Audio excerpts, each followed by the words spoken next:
નમસ્કાર મિત્રો, હું બુધાભાઈ બારીયા. આજે મેં આવી ગયા છીએ મેરાભાઈ મોખડકા એમનું જે ફાર્મ છે એ ફાર્મની અંદર આવી ગયા છે. અને ફાર્મ પણ કેવું, ફાર્મ અલગ અલગ બધી હોય છે, પણ આ એક એવું ફાર્મ છે ઓર્ગેનિક, જેને આપણે કહીએ ને કે જીવન જરૂરિયાત, જેને આપણે સારું જીવન, સ્વસ્થ જીવન જીવવા માટે આપણે અનેક પ્રયત્નો કરતા હોય. કોઈ આપણા ઘરે બીમારી ન આવે કે કોઈ એવી, આ એક એવું ફાર્મ છે. અહીંયાની કોઈ પણ વસ્તુ તમે ખાશો ને તો તમે તંદુરસ્ત અને સ્વસ્થ જીવન જીવી શકશો, એવી અહીંયા ઓર્ગેનિક ફાર્મ છે. તો ખરેખર પહેલાં તો મેરાભાઈ પણ આપણી સાથે છે અને ઉત્તમભાઈ પણ આપણે વિડીયો બનાવી રહ્યા છે. તો અમે હાલમાં અત્યારે સવારનું આજે ઉત્તરાયણ છે અને અમે સવારનો નાસ્તો બનાવવાના છીએ, એ પણ પ્યોર ઓર્ગેનિક. તો અમે અહીંયા જે ટમેટી છે એ મેરાભાઈ આગળથી તોડીને લાવ્યા જ છે, અને અહીંયા જે ટમેટીના એ લોકો મેળા બનાવેલા છે, ખૂબ સારું એવું છે. તો ખરેખર જેટલું આપણે આમાં લેતા જઈશું બધું તમને અમે આખો વિડીયો બતાવશું. તો હું ઉત્તમભાઈને વિનંતી કરીશ કે ખરેખર અહીંયાનો જે કાંઈ માહોલ છે મેરાભાઈનો ફાર્મનો, થોડીક વાર આપણા દ્રશ્ય, આપણા જે ચાહકો જે કાંઈ છે, જે વિડીયો જોવાવાળા છે, એને બધાને આઈડિયા આવે કે ખરેખર કેવું ફાર્મ છે.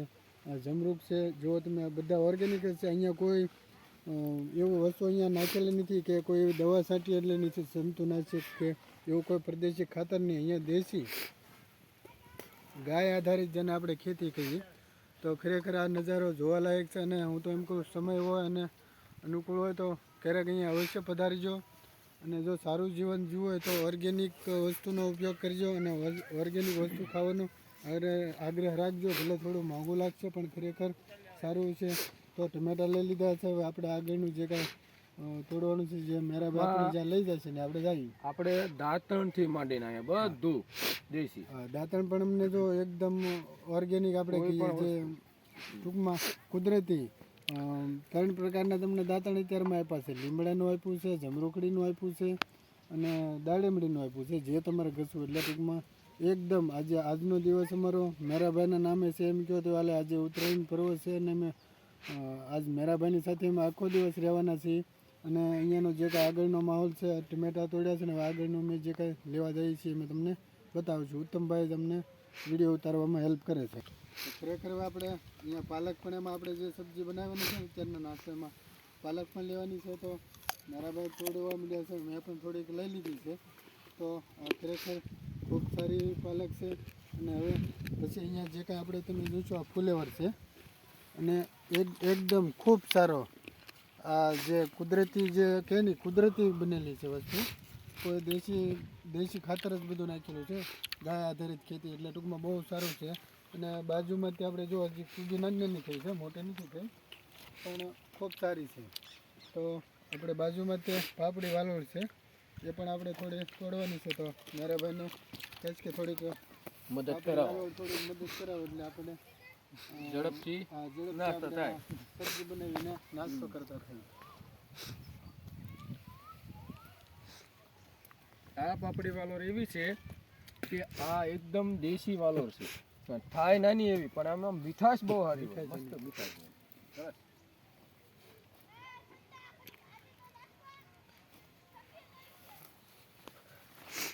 પાપડી તો બહુ થાય, ઉકળી ગઈ છે પાપડી, એટલે ભૂડકા મોઢે આવે. પાપડી આવે એટલે ભૂડકા મોઢે આવે. નમસ્કાર મિત્રો, આપણે હરગવો પણ આમાં થોડોક નાખવાનો છે, એટલે મેરાભાઈ હરગવો તોડે છે. આ બધું ઓર્ગેનિક જ છે, એટલે આપણે ઓર્ગેનિકનું નામ હવે નહીં ભૂલીએ, વારાખી છે. અને ખૂબ સરસ મજાનો હરગવો છે, અને દેશી છે અને સારો છે. બરાબર, તો ચાલો મેરાભાઈ, હરગવો આવી ગયો હવે લઈ લીધો. હા, તો આપણે આવી ગયો છે.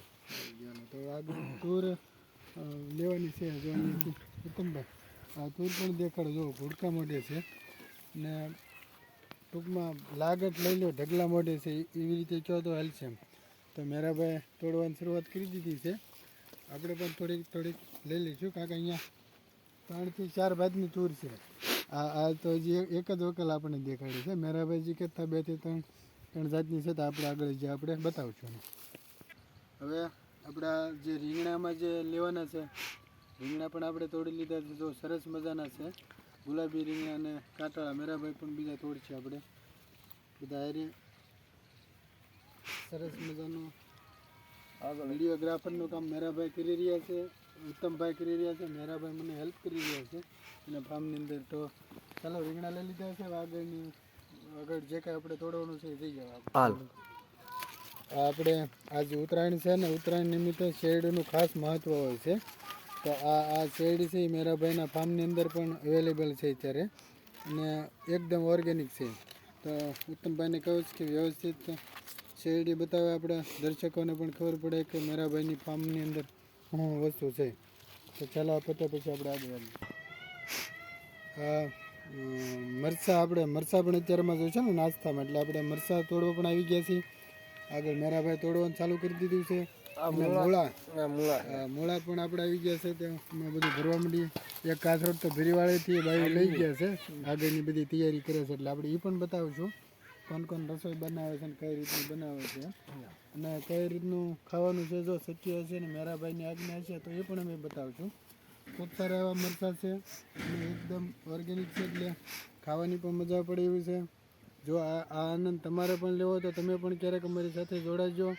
અને આપણે મેરાભાઈને કહીશ કે મેરાભાઈ આપણે ફેસબુક જે પેજ છે એનું થોડું નામ આપો અને થોડું આગળ આવો ઉત્તમભાઈ. આપણને હળદર મેરાભાઈ લીલી હળદર આપણને બતાવશે. આપણે ફેસબુકમાં આપણું પેજ છે પ્રાકૃતિક ખેતી નામનું, તો એને પણ તમે ફોલો કરજો. અને આજે આપણે ખોદરિયા છીએ લીલી હળદર છે મિત્રો. હળદર આપણા સ્વાસ્થ્ય માટે સારી હોય છે અને આ હળદર તો પછી અલગ જ છે, કારણ કે એકદમ ઓર્ગેનિક છે.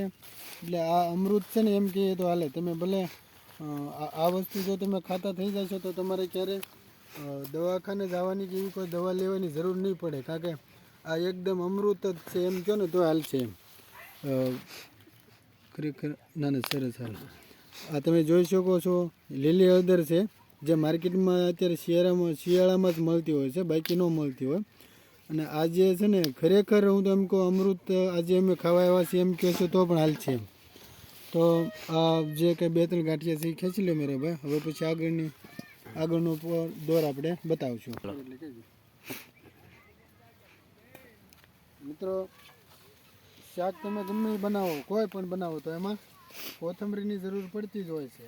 તો અહીંયા કોથમરી પણ અવેલેબલ છે. જો મેરાભાઈ તોડવાની શરૂઆત કરી દીધી છે અને એકદમ ઓર્ગેનિક છે, કારણ કે સબ્જી કોઈ પણ બનાવશું એટલે કોથમરી આપણે એમાં નાખવી જ પડશે. તો ખરેખર હવે આપણે કોથમરી લઈ જઈશું ને હવે આપણે આની સબ્જી બનાવવાની શરૂઆત, આપણી દેશી ભાષામાં શાક બનાવવાની શરૂઆત કરી દેવાની છે. અડધું બકાલું ઉતારીને મેં બેનોને આપી દીધું છે, જે મમતાબેને શરૂઆત કરી દીધી છે બનાવવાની, કાપવાની. અને હવે જે બીજી અમુક જે વસ્તુ મેં લીધી છે હવે એમાં આપણે મમતાબેનને અંબાવી છે ને કઈ રીતની સબ્જી બનાવે છે. પછી એનો ટેસ્ટ કદાચ જો મેરાભાઈની આજ્ઞા હશે તો એ પણ આપણે થોડુંક તમને વિડીયોમાં બતાવશું. તો ખરેખર ખૂબ ખૂબ આભાર મેરાભાઈ, કારણ કે આ ઓર્ગેનિક વસ્તુ, આ ઓર્ગેનિક સબ્જી ખાવાનો અમને આજે મોકો મળ્યો છે. અને એ પણ આજે ઉત્તરાયણ છે અને આવો માહોલ અમને, હું તો એમ કહું છું કે મારી જિંદગીનો પહેલો એવો દિવસ છે કે આ બધી વસ્તુ અમને ઓર્ગેનિક મળી છે. અને અમે એક એવા પ્રાકૃતિક ફાર્મની અંદર આવ્યા છીએ જ્યાં અમને અઢળક ટૂંકમાં અપાર આનંદ છે એમ કહો ને તો હાલે. ટૂંકમાં સ્વર્ગમાં અમે અત્યારે હાલની અંદર છીએ ને એવો માહોલ અહીંયા છે. ટૂંકમાં ખૂબ મજા આવે છે. અમે રાતના અહીંયા રોકાણ કરીએ છીએ, રાત્રે 12-1 વાગ્યા સુધી તાપણું કરીને તાપતા હતા અને સવારમાં જાગીને દાંતણ કરીને આ બધી સબ્જી લેવા માટે નીકળી ગયા છીએ. તો ખરેખર જિંદગી સારી જીવી હોય તો આવી વસ્તુ ખાવી પડશે, ઓર્ગેનિક ખાવું પડશે, તો જ આપણે સ્વસ્થ જીવન જીવી શકશું. દવાખાને જવાની એવી કોઈ જરૂર નહીં પડે. જો ખરેખર આવું આ મેરાભાઈનું ફાર્મ છે અને આવું જ ઓર્ગેનિક ફાર્મ હશે અને ઓર્ગેનિક વસ્તુ ખાતા હશું તો આપણે ક્યારેય બીમાર નહીં પડીએ મારા અંદાજ પ્રમાણે. તો હવે મેરાભાઈને કહીશ કે આના અનુસંધાને 2 શબ્દ કંઈક કહો અને પછી આપણે આગળનો દોર શરૂ કરીએ. મેરાભાઈ. જય જવાન જય કિસાન મિત્રો. આજે આપણે જે આખા દેશને જે ટકાવી રહ્યા હોય એવી આ જે કિસાની કહેવાય, જેને ખેડૂત કહીએ આપણે, તો આ જે ખેતી છે તે આપણે બિલકુલ ઝેર મુક્ત ખેતી છે. આમાં કોઈ પણ જાતનું કેમિકલ્સ, દવા, ઝેર એનો કોઈ ઉપયોગ થતો નથી. જે કાંઈ વસ્તુ થાય છે એ પ્રાકૃતિક રીતે તૈયાર થાય છે. અને જે કાંઈ આપણે દવાઓ કે જે કાંઈ બનાવવાનું થતું હોય તે અમે જાતે બનાવી છે. લીમડાના પાંદડાઓ છે, દેશી દવાઓ બધી બનાવવાની હોય એ અમે જીવામૃત છે, નિમાસ્ત્ર છે, અગ્નિસ્ત્ર છે, અસ્ત્રોથી અમને અને છાશ દૂધ ગોળ એવું બધી વસ્તુ આ જમીનને અમે પોષણ રૂપે આપીએ છીએ. તો આ જે જીવતી ખેતી કહેવાય આને, સજીવ ખેતી જેને કહેવાય સજીવ ખેતી. આમાં કોઈ જીવોને મારવામાં આવતા નથી, કોઈ એવી દવાઓ આમાં છંટકાવ કરવામાં આવતી નથી, બરોબર. તો આખી પ્રાકૃતિક રીતે ખેતી છે અને બહુ આનંદ થાય છે અમને આ રીતે ખેતી કરવાનો. કે ભલે અત્યારે અમને કોઈ આમાં કાંઈ બેનિફિટ કાંઈ મળતું નથી, પણ એક અમારો શોખ છે આ ખેતી કરવાનો, એટલે અમે આ રીતે ખેતી કરીએ છીએ. અને મિત્રો તમે પણ આ દેશી પ્રાકૃતિક રીતે ખેતી કરો, 100% થશે અને તમારી જે જમીન છે એ સોનાની લગડી જેવી થઈ જશે. નો દર બતાવું છું. અમારું ને મારા ભાઈનું કામ હતું અંદરથી બધું બકાલો બધું તોડી લાવવાનું. હવે અહીંયા બનાવવાનું કામ આપણે મમતાબેન કરી રહ્યા છે. અને મમતાબેન એમની સાથે સથવારો છે, જે બે સબ્જી બનાવે છે. ને હવે આપણે ટૂંક જ સમયમાં સબ્જી તૈયાર થઈ જશે અને પછી સવારનો નાસ્તો કરીશું. ને આજે ઉત્તરાયણ છે અને ઉત્તરાયણ નિમિત્તે જે મમતાબેનનો જે ભાવ હતો અને અમે એમના ઘરે આજે આવ્યા છીએ, રાતના અહીંયા રોકાણા છીએ. અત્યારનો નાસ્તો મેં મમતાબેનના હાથમાં જ કરવાના છીએ. સબ્જી બનાવે છે, એકદમ ઓર્ગેનિક વસ્તુ અમે આજે ખાવાના છીએ. એટલે આજની મકર સંક્રાંતિ જેને આપણે કહીએ, ખરેખર અમારા માટે ભાગ્ય છે. કારણ કે આવો માહોલ અમને ક્યારેય મળ્યો નથી અને આજે પહેલાં વહેલા મળ્યો છે. એટલે આનો આપણે ખૂબ આનંદ લઈશું. અને જો તમે પણ આવો ભાવ અને તમને જો કદાચ ઓર્ગેનિક ખાવાનું મન થાય તો મેરા ભાઈનો કોન્ટેક્ટ કરજો. અને તમને બધી વસ્તુ ઓર્ગેનિક કદાચ જોતી છે તો પણ મળી રહી છે. તો આના વિશે હું તો એમ કહું છું, મમતાબેન બે શબ્દ આપણને કહે કે ભાઈ ખરેખર શું છે. અને જો કે મમતાબેનના ભાવથી જ અમે આજે આવ્યા છીએ. એમનો કાલથી ભાવ હતો બુધાભાઈ, અમે અમારા ઘરેથી અમે બધા આવો એટલે અમે ફેમિલી સાથે આવ્યા છીએ. ઉત્તમભાઈ આવ્યા છે, અમારા ઘરના છે, અને મમતાબેન છે, મેરાભાઈ છે, અહીંયા મહેમાન પણ છે. અને આ લોકો સેવા પણ બહુ સારી કરે છે. રાતના અમે અહીંયા જોઈએ છે, દિવસના પણ હવે અહીંયા સવારનો નાસ્તો બધા તૈયાર થઈ જશે. તો ઉત્તમભાઈ હવે એટલું જે કાંઈ છે બતાવીને પછી આપણે વિડીયોને અંત તરફ આપણે લઈ જઈશું. ને હવે પછી બનાવીને નાસ્તો કરીને આપણે બધા આગળનું કામ કરીશું.